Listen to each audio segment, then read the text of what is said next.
Melanesian nightmare. The new Japanese target, Port Moresby, only 300 miles north of Australia, key to a vast strategic area. Daily come the bombers, daily comes destruction.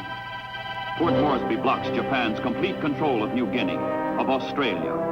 It must be smashed. It must be taken.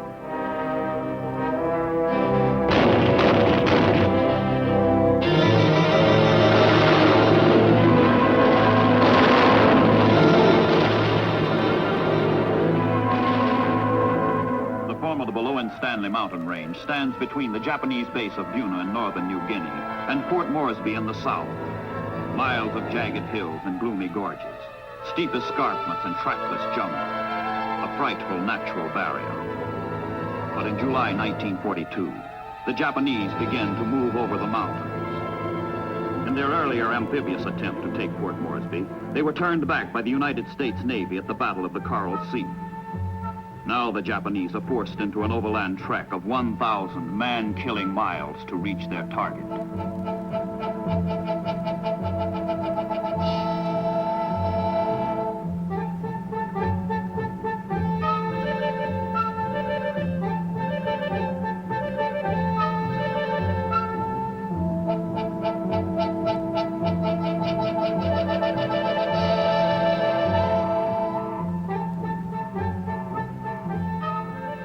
Outside Port Moresby, where the Japanese must be met and stopped, is a steamy, tangled nightmare of tropical undergrowth and malarial mountains. This is the part of the world called Melanesia, the Black Islands. For the Allied soldiers, sailors, and airmen who must throw back the Japanese, the Melanesian nightmare begins.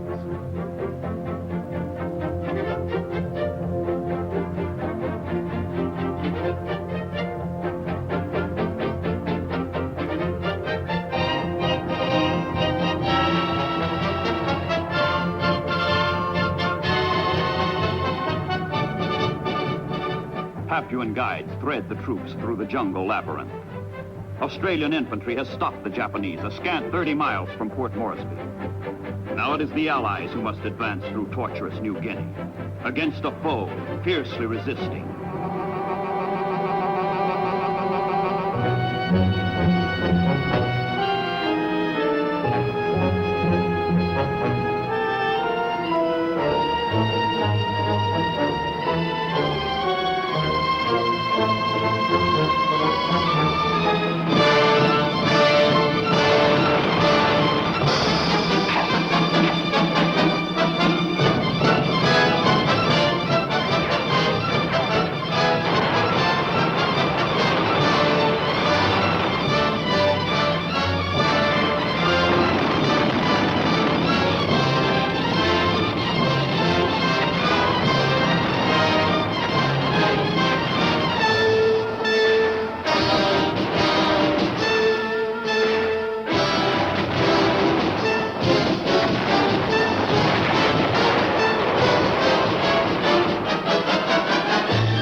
Months of bitter, brutal combat. But the Allies push inexorably forward into the strategic Dobodura Plain with its vital airstrip, only 6 miles from New Guinea's north coast.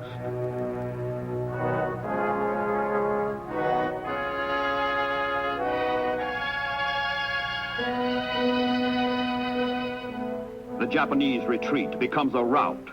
Enemy garrisons give up Buna, Gona, Sanananda, North Coast bases that will serve as stepping stones for future Allied advance.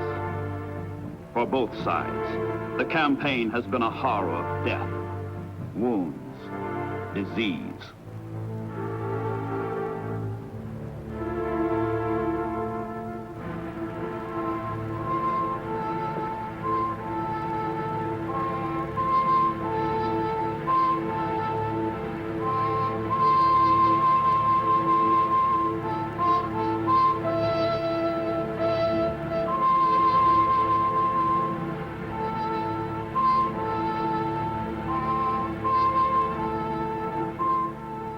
In March 1943, American air reconnaissance discovers a major Japanese move to strengthen their hold on the rest of New Guinea.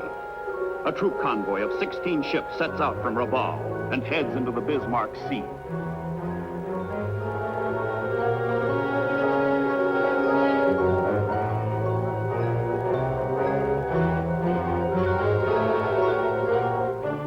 Dispatches come indicating 8 enemy troop transports and 8 destroyers on the way.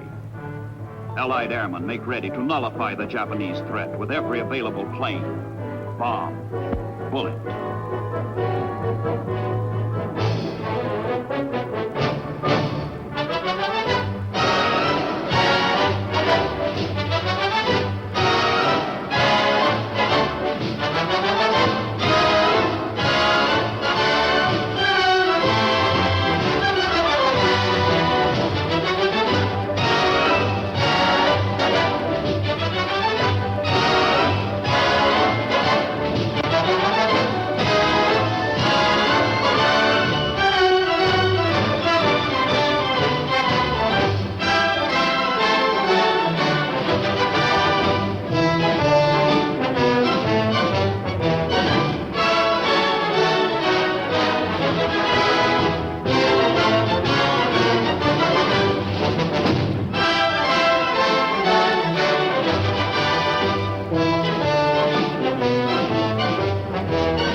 Battle of the Bismarck Sea is a major victory of planes over ships. All 8 enemy transports are sunk. More than 3,000 Japanese soldiers perish. Only 4 destroyers escape.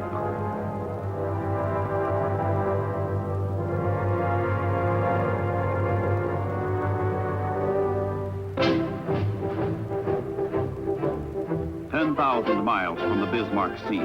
Throughout the United States, shipyards are building a new amphibious navy and strange new ships called LSTs, landing ship tanks. These will change the pattern of war. The Second World War has evolved into the first great amphibious conflict in history, and landing craft take priority over destroyers, carriers, and everything else.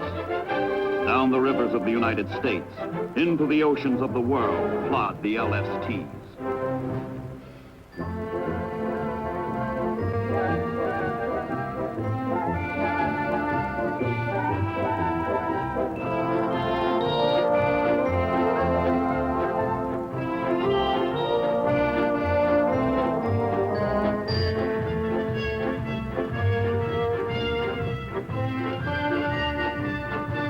Landing ship tanks, but she will be used for everything else as well. And loading her for combat becomes a job for experts. The 2,100 tons of materiel she carries must be stowed aboard in precise sequence and proper order, so that what is needed worst can be put ashore quickest when she joins battle on some remote beachhead.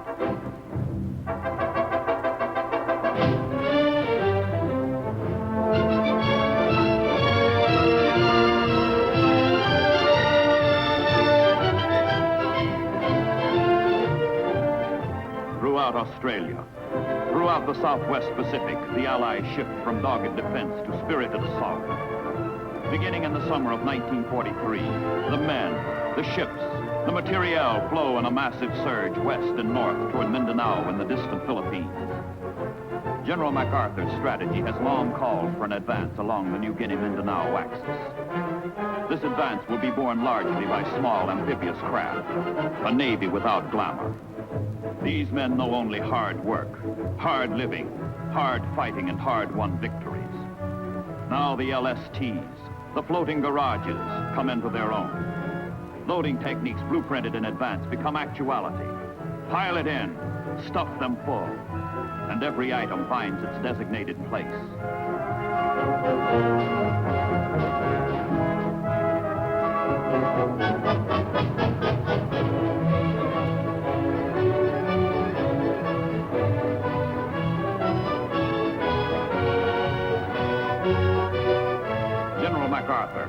same commander, Southwest Pacific Area, accompanies the assault troops with Rear Admiral Barbie, commander of the 7th Amphibious Force.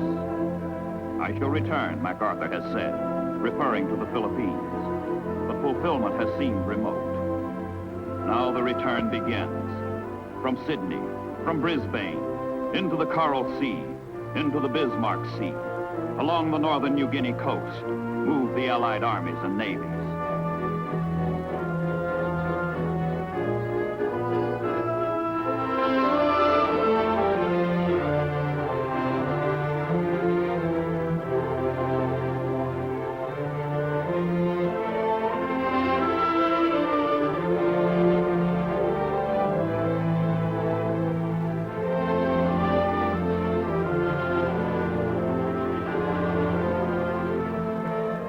These are combined operations, carried out by the forces of several nations working in closely welded units. Ships of the Royal Australian Navy do yeoman service with the convoys, fight with all they have in battle.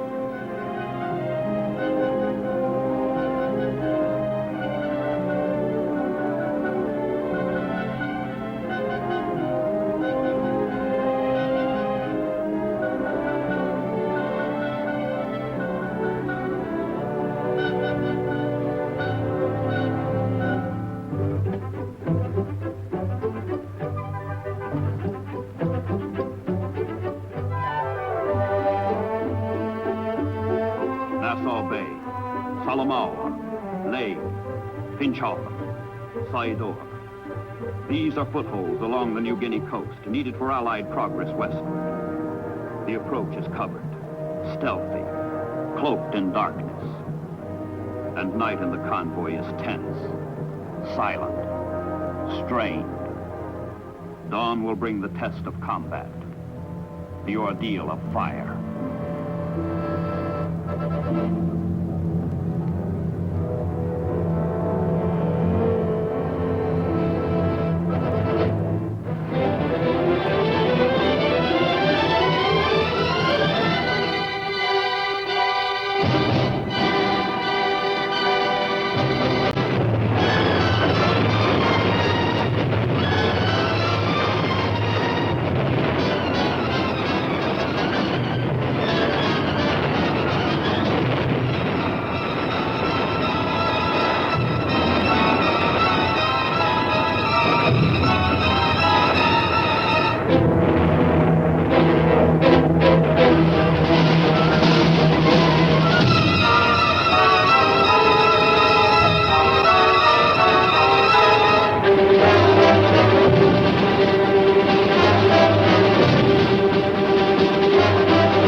Japanese resist with fortitude, fury, determination. Cut off from their bases, with retreat impossible, they fight the losing battle for New Guinea.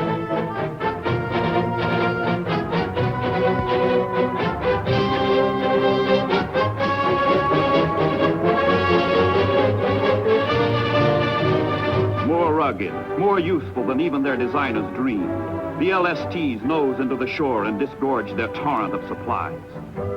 The wealth and ingenuity that has made America great in peace combine to make her victorious in war.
one of his rare promises to his emperor, Dictator Tojo has promised to stop the enemy's westward movement.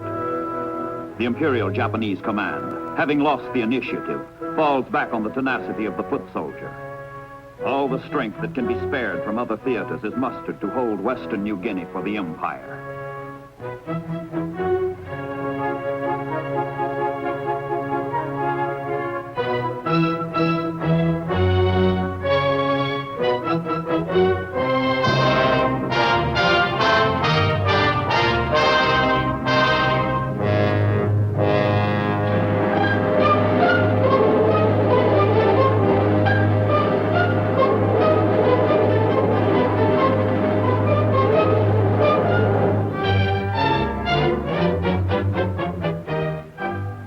Power mounts more swiftly than the Japanese can retard it. Operations that would have seemed sheer fantasy a year earlier become routine reality. The inland village of Naza, which commands an escape route for the Japanese and boasts a usable airstrip, is the target. 300 planes from fields at Fort Moresby and Dobadura will lift 1,700 paratroopers, the Pacific's most spectacular airborne assault.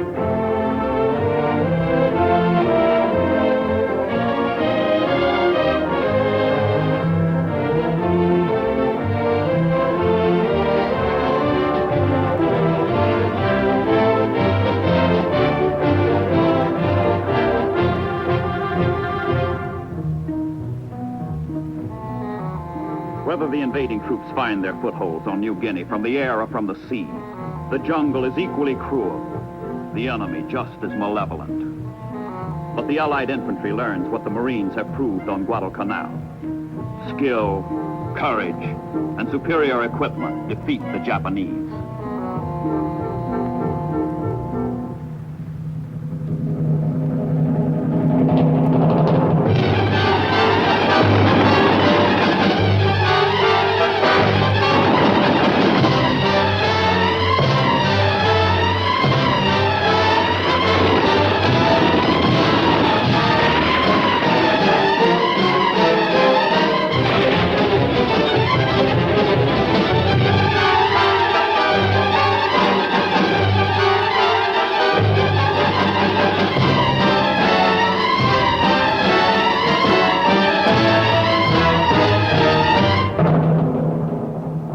Guinea natives are primitive and warlike.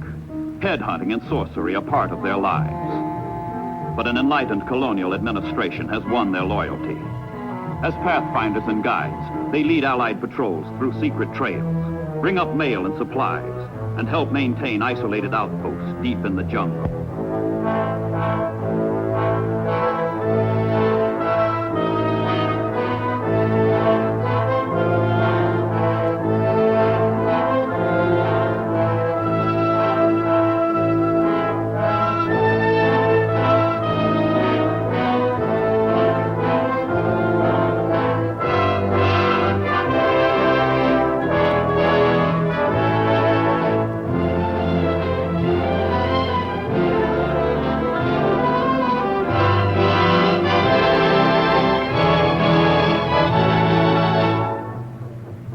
But it is sea power that makes possible the longest strides along the axis leading from New Guinea to Mindanao. With increasing mastery of the amphibious technique, landing follows landing on a smooth, uninterrupted schedule.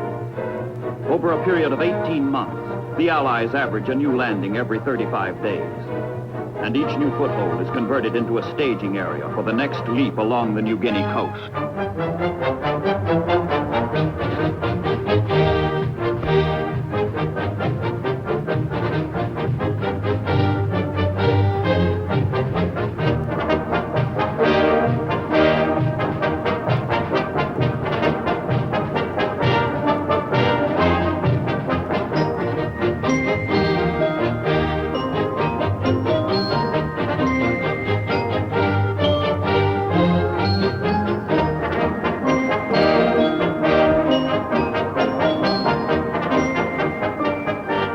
sluggish, 12-knot pace wins a new designation from the crews of the LST.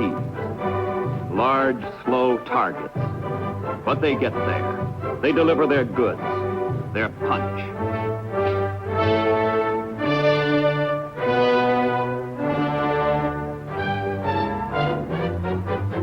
Admiral Nimitz, Commander-in-Chief of the United States Pacific Fleet, and General MacArthur work out the grand design for the westward advance.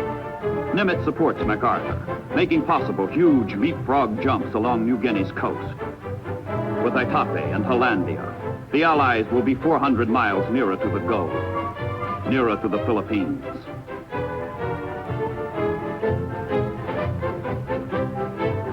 Carriers support the Hollandia operation, which is beyond the reach of land-based planes. The enemy is taken by surprise. The fine anchorage of Humboldt Bay and 3 airstrips are wrested from the Japanese.